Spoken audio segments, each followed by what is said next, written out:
What we're going to do today is talk about ski equipment and the stance for skiing and how they tie together. We're going to start with the boot, which is the most important piece of ski equipment, and I'm going to show you how to put this on correctly and what we need to be looking for. The first thing is we need a sock that will go 7 inches up your leg so that it will go above the top of the boot. To get in one of these boots, you just push down and open it so that your foot will slide in easily. Okay? The best thing to do, the easiest way to put this on, is to stand up and press the front of your leg against the front of the boot. This slides in, and this adjusts to make this snug around your foot right here. And that is critical, that this be snug. So, key points. Sock that goes above the boot, no wrinkles in it, right? And that this, when you buckle it, right, that you press your leg against the front, and that this gets snug around your leg, because that's what's going to transmit the movement of your body to the skis. That's very important. We always want to maintain a light contact with the front of the boot.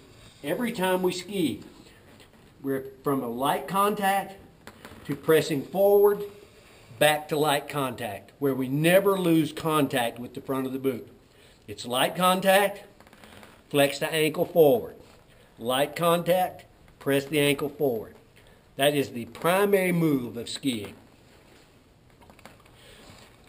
The next thing, relative to the equipment, is getting into the ski. Okay? The binding has to be cocked. Has to be in an open position. We put the toe in first, and we step down. When we press that light contact with the front of the boot, that applies pressure to the front of the ski. The way skis are made today with this wide tip, if we have contact with the front, all we have to do is look in the direction that we want to go. It rolls the ski up on its edge, and the turn's built right into the ski.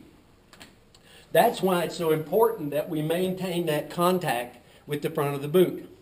So we put pressure up here. If we want to increase that pressure, we just flex the ankle forward. All right, so most important characteristic, light contact with the front of the boot. Flex the ankle forward to apply more pressure, back to light contact. Let's do a quick review, okay? With the boot, make sure that you have a sock that comes above the top of the boot. Pull it up straight so there's no wrinkles. Put your foot in, and if you will stand up and press your leg against the front of the boot, you slide this into the tab, and you can adjust the tightness. And you want this to be snug like a handshake.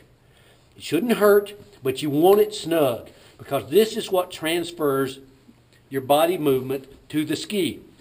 You always want a light contact with the front of the boot. Light contact to press your ankle, to apply more pressure, back to light contact. Don't ever lose contact with the front of the boot. So, light contact, press your ankle forward. Light contact, press your ankle forward. When we're getting into the ski, you put the toe in first, line up the heel, step down. To get out, just press down on the lever in the back.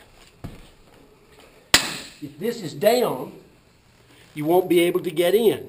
You have to cock the binding first. Toe first, step down.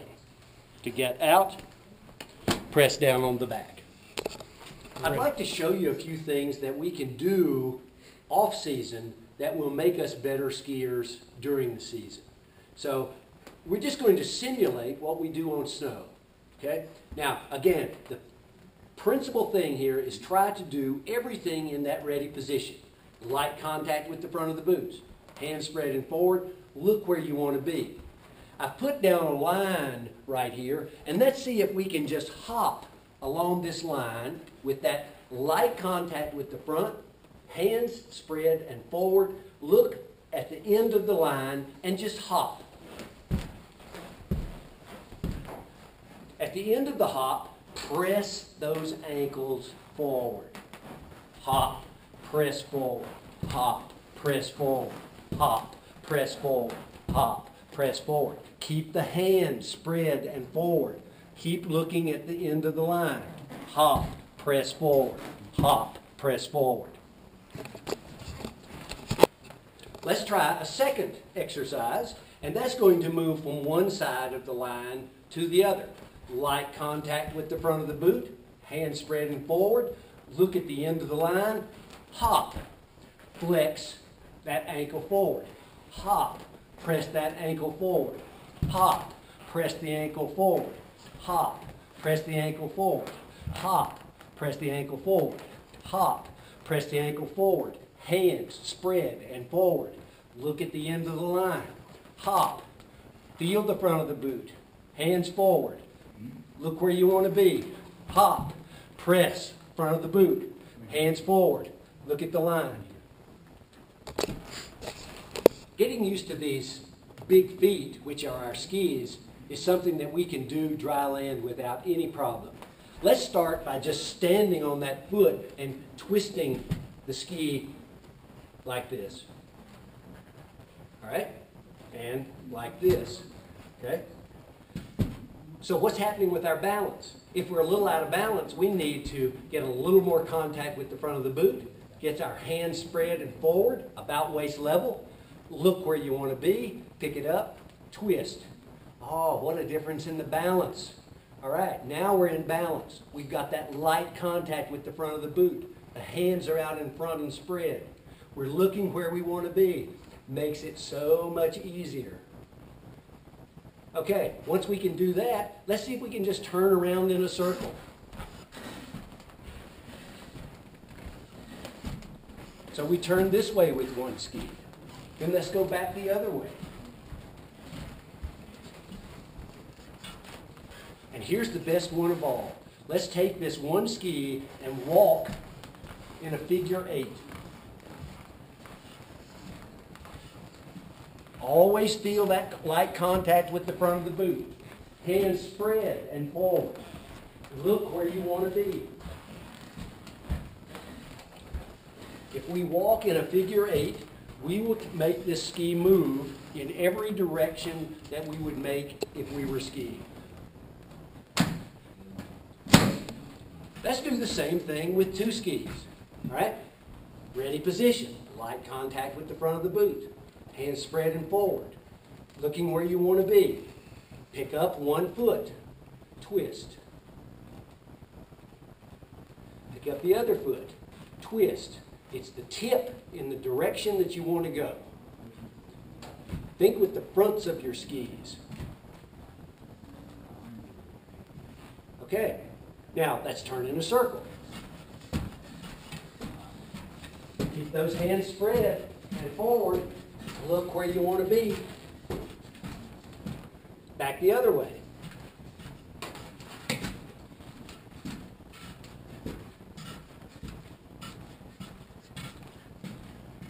And what was the best move of all of them? Figure 8. Walk in a figure 8. The bigger we make this 8, the better it is. Be sure you keep that light contact with the front of the boot. Hands spread and forward about waist level. Look where you want to be. Walk in a figure 8. Every movement that you'll make in skiing.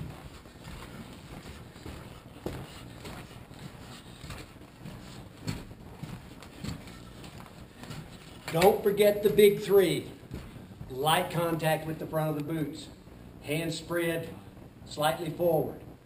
Look where you want to be. We've talked about the ready position. We've talked about the equipment. How can we take this equipment and make it a conditioning tool?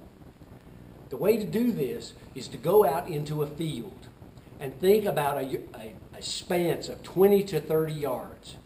Do relays, little races, just in boots. Do that up and back.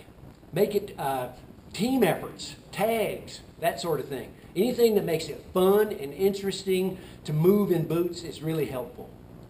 Do the same thing with one ski. Put one ski on, have relays, tag team relays, up and back, up and back. Just the weight of the equipment will add conditioning. All right? Then do it with two skis. All right? You could do it sidestepping. You could do it herringbone. Do it any way you can get up there and get back. All right? It will work. The more you put this stuff on and take it off and move around in it, the more it becomes an extension of your body. It will make your skiing experience. It'll save you a half a day on the snow. Remember the ready position. Do constantly remind your athletes to light contact with the front of the boots, hands spreading forward. Look where you want to be. Get that where they can say it back to you. They will be able to self-correct. Keep those principles in mind, and you can't do anything wrong. The more you do, the better it is. Have fun doing it.